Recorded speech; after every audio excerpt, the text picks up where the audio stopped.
FM Live Drama.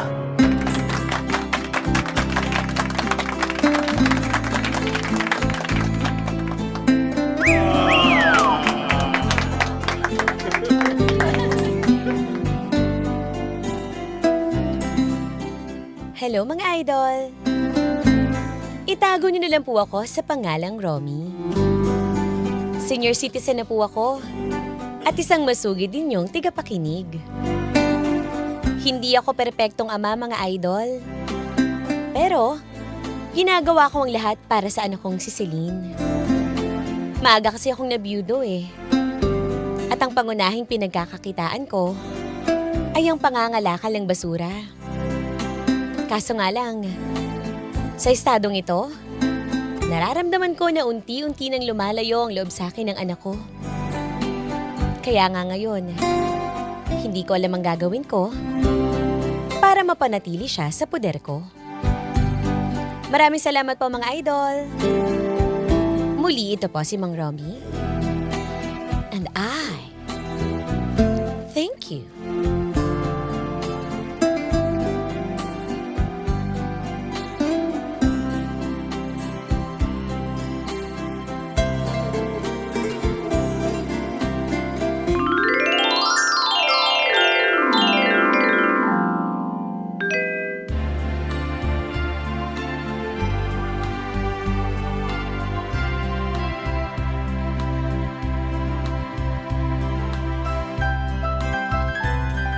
Hindi mo makukuha yung anak ko dito. Bakit? Ha? Oy, Karomi, itong si Celine, sawang-sawa na dito sa pamamahay mo. Gusto niya ng magandang buhay at kinabukasan. Tama na yan. Hindi, kailangan lang marinig ng mga gusto niya natin sabihin dito sa matandang to. Oy, ang bastos mo na magsalita. Tay, Parang wala kang galag ha. Anak ko pa rin si Celine. Tay, tama na. Sasama na ako kay Gilbert. Alam mo naman na mahal ko si Gilbert, diba? Anak, sigurado ka pa kukuha ka. Sasama ka dito sa taong ito. Ha? Eh kung ano pa ang gagawin sa'yo ito. Hoy! Uy, ano ba? Eh bastos itong matandang to eh. Ano kakala mo? Walang tiwala sa akin si Celine? Anak, sinasabi ko sa'yo, kaya naman kita buhayin dito eh. Kaya naman kita paghanapan ng magandang trabaho. Tay, hayaan mo na kami ni Gilbert. Mahal ko si Gilbert eh. Tsaka hindi naman niya ako pababayaan, Tay. Sige na, Tay. Hindi pwede. Anong hindi pwede? Sa ayat o gusto mo, kukunin ko si Celine. Halika na, Celine. Celine, huwag ka sumama. Tay. Bitawan mo siya! Bitawan mo! Tay, alis na kami, Tay. Celine! Celine!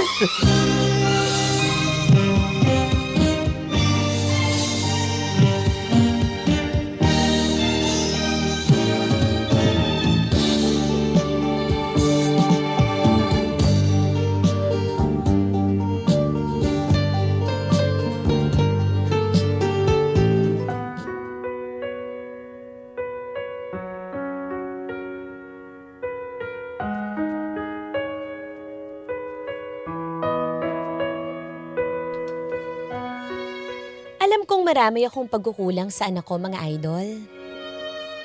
Wala na nga rin akong nagawa eh. At tuluyan na siyang kinuha ni Gilbert sa akin. Lumipas pa ang ilang taon, sinubukan kong hanapin ang anak kong si Celine. Kung saan-saan na nga din ako napadpad, mga idol eh. Pero nabigo akong hanapin ang anak ko. Matanda na ako. At wala na akong kasama sa buhay, mga idol. Hindi ko pa man nakikita ang anak ko. Araw-araw, pinagdadasal ko siya na sana makabalik siya sa akin, mga idol.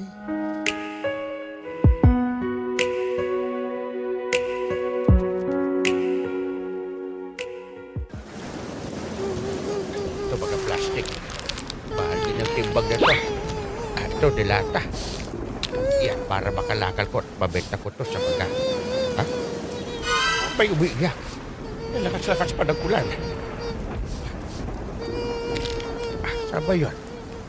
Saan ba nagagaling yung iyak na yun? Dito ba? Ay, Iha!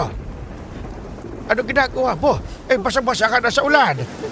Wala po akong masilungan. Teka, sumukob ka dito sa payog ko.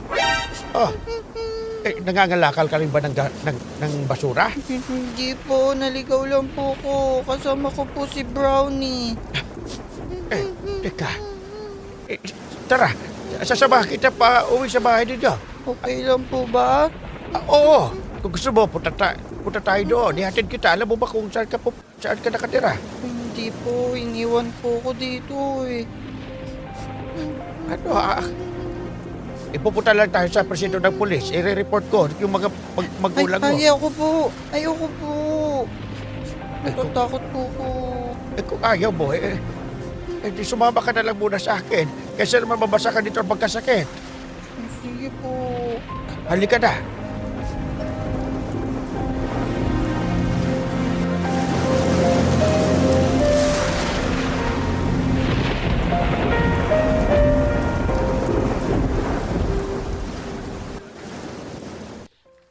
Oh, ayan ha, Karomi. Lugaw para sa'yo. Ililista ko yan sa'yo, ha?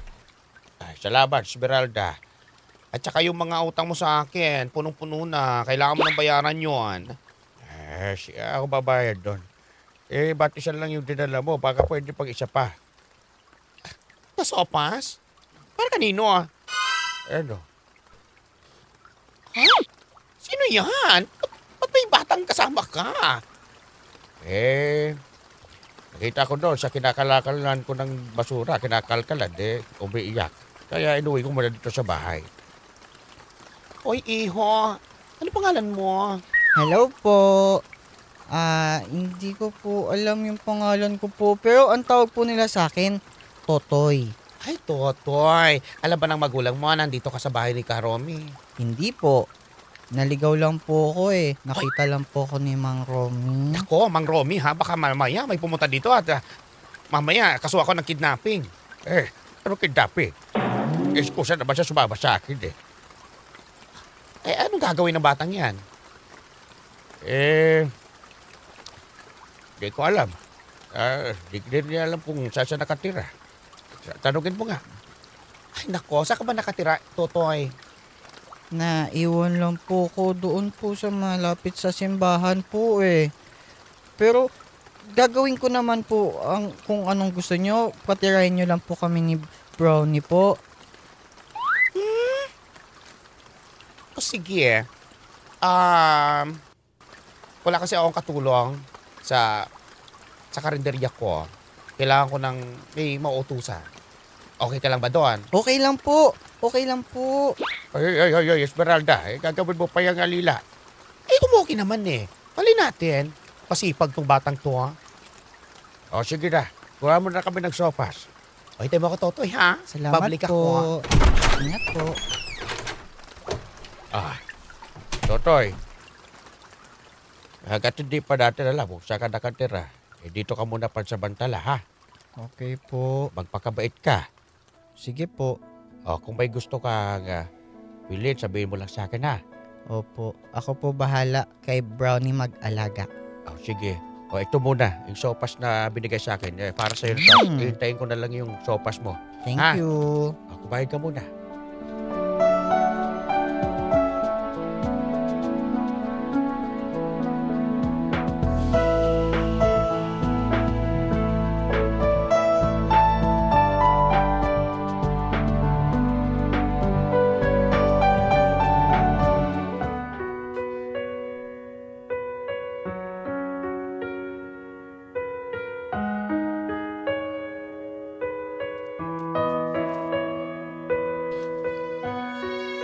Sa pagdating ni Totoy sa buhay ko, hindi ko inasahan ang saya na magiging dulot niya, mga idol. Naging magaan nga agad yung pagtanggap ko sa kanya eh. At binuhos ko kay Totoy yung pagmamahal at pag-aaruga na hindi ko na iparamdam sa aking anak na si Celine. Mabait na bata naman si Totoy, mga idol. Minsan may pagkasutil, pero dahil sa kanya, nagkaroon ako ulit ng pag-asa sa buhay.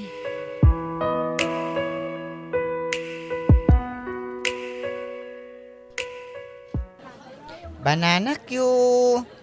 Bili po kayo, Banana Q. Banana Q po, bili po kayo. Iyo, magkano yung banana cue mo? 5 piso lang po. Ba, mura naman ang banana cue mo. 5 piso isa. Tatlo to, bali 15. Opo. Sabili nga ako dalawa. Ito po. Ayan po. Okay, salamat. po. Banana Q. Banana Q po. Bili po kayo. Bili po kayo ng banana Q ko po. Ay, Totoy! Oh, Mang. Ba't titinda ka ng banana Q? Baka mapagod ka dyan. Hindi po. Okay lang po sa akin magtinda ng banana Q po. Marunong ka ba magsukli? Hindi ko po eh. Sinasabi lang nila po. Talaga to si Esmeralda. Si Esmeralda na umutos sa'yo nito, no? Opo. Ay. Sige, umuwi ka na. At baka abuta ka pa ng ulan. Ako na magtitinda niyan. Hindi po ba tayo babalik doon sa simbahan po? Babalik tayo sa simbahan. Ihatid lang muna natin itong banana Q, ha? Talaga po? Oo, sasamahan kita doon. Yay!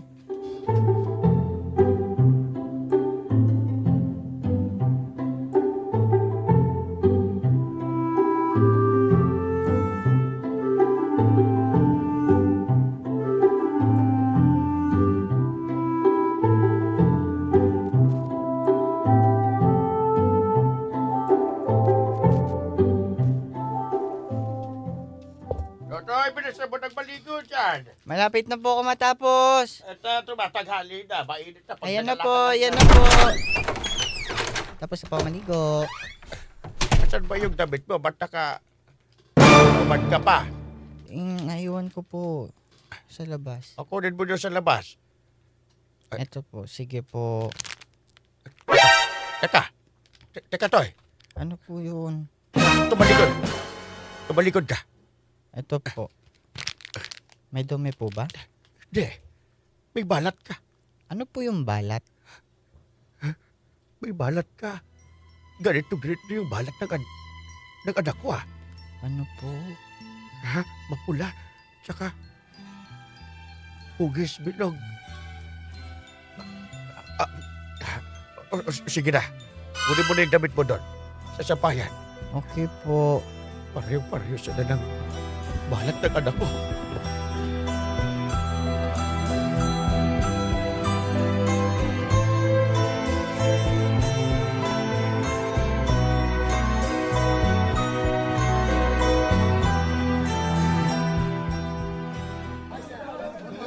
Ayan.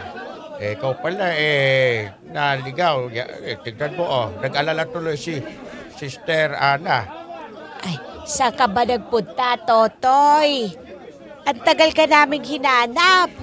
Naligaw po ko nung biglang umulan po. Sobrang dilim po kasi eh. Tapos si Brownie po kasi takbo ng takbo.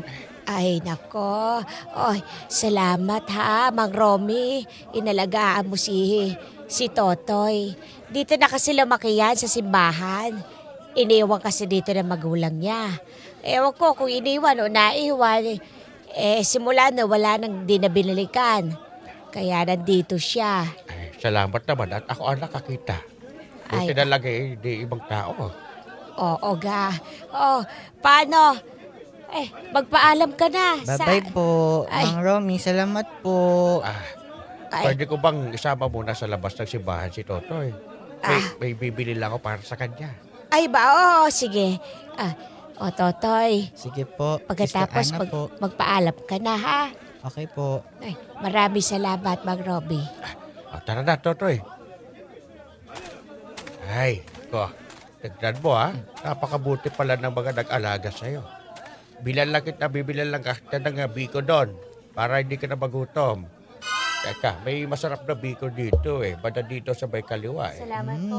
Ha? Sige po, isa lang po. Teka lang. Toy, diyan ka lang muna ha. Salamat po. Parang kilala ko itong babae to. Aha. Parang anak ko si Silin. Ha? Silin? Anak? Tay! Silin? Tay! Ikaw ka! Tay, ano ginagawa niyo dito? Anak, matagal na kitang hinintay. Anak, Tay!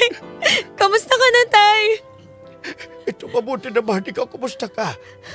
Ayos naman ho. Nandito ako sa simbahan kasi inatid ko lang itong batang ito. Sino yan, Tay? Ito, si Totoy. Totoy? Mang Romy, iyan po yung babaeng naalala ko po, nag-iwan po sa akin dito. Ano? Iwan. Opo, tama po. Siya po yung babaeng yun. Totoy? Teka, anong ibig mo sabihin? Tay, mahabang kwento eh. Pero yung anak ko, dito ko naiwan sa simbahan na to. Kaya nga bumabalik-balik ako dito eh. Teka, Dito kasi iniwan ni Gilbert yung anak ko.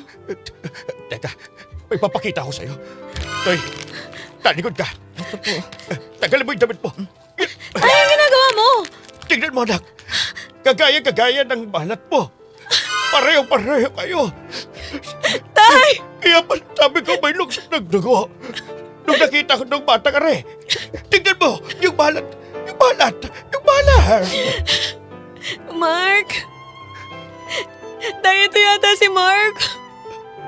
Yung anak ko na iniwan ko dito, Tay!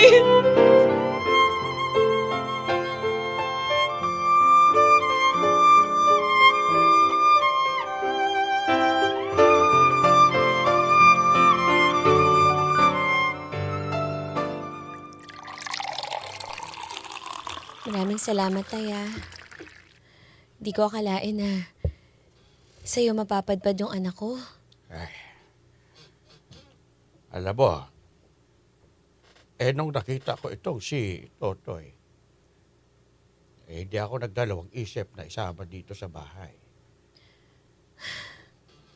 Alam mo, Tay, tagal ko talagang hinahanap yung anak ko. Nakipaghiwalay na rin kasi ako kay Gilbert eh. Tama ka. Wala nga siyang magandang gagawin sa buhay ko. Ilang beses niya nga ako niloko eh. Pinagbubuhatan niya ako ng kamay. Mabuti nga nakatakas ako eh. Pero yung anak ko, nilayo niya. Dito, doon sa simbahan na yun, doon niya iniwanan. Kaso pagbalik ko, hindi ko na siya nakita eh. Ay nako, simula pa lang talaga nung una. Wala na talagang tiwala sa lalaking yun. Di bale, andito na yung anak mo. Sana naman nahalagahan mo siya ng mabuti. Anak. Anak. Mama? Oo, tama ka. Ako yung mama mo. Tagal na po kitang hinahanap. Nag-aabang lang po ko doon. Saan niyo po ko iniwan? Pasensya ka na, anak ha. Huwag ka mag-alala. Simula ngayon, hindi na tayo magkakahiwalay. Kasama ng lolo mo. Dito na tayo. Dito na kami, Tay. Mga idol, may kwento ka bang gustong ilabas? Sa yaman o sakit? May handang makinig. I-chat mo lang kami sa Facebook page 93.9 IFM Manila para bigyang buhay dito sa IFM. Dahil ang kwento ng idol, maririnig ko na yarn. Hindi lang sa radyo. Ang IFM live drama ay nasa Spotify na rin. Available din sa YouTube at Facebook.